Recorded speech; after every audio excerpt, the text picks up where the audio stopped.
I was terrified by the scene before me. The monster nearby seemed to sense my presence. My father wanted to save me, so he deliberately made noise to attract the monster's attention.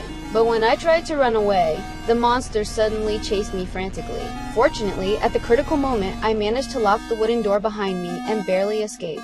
However, no one expected the monster's horns to start glowing. I just looked at it and was mesmerized. Just as I was about to fall into the monster's trap, a gunshot suddenly startled me awake. The reason the monster was chasing us actually traces back to 3 days earlier. On the way to my father taking me to an interview, he, who was allergic to pollen, couldn't help but sneeze. In those few seconds of distraction, a white horse suddenly appeared in the middle of the road. By the time my father reacted, it was already too late. The white horse lay on the ground screaming in pain, but we were in the middle of nowhere, with no hospital in sight. My father decided to help it find relief and slowly approached it with an iron rod. However, what we saw next left us both speechless. The white horse's horn was glowing with golden light, and I couldn't resist reaching out to touch it. But the next moment, my mind seemed to connect with the unicorn. A cosmic nebula appeared before me.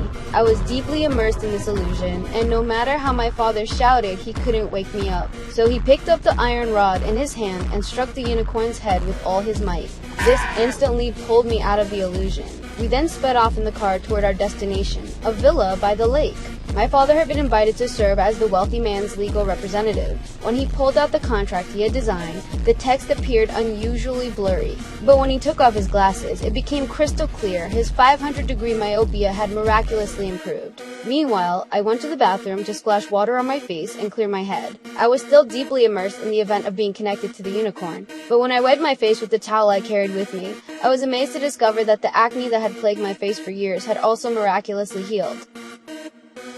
This towel was the one my father and I had used to wipe away the unicorn's bloodstains from our faces. I seemed to have figured out the reason behind the acne's healing.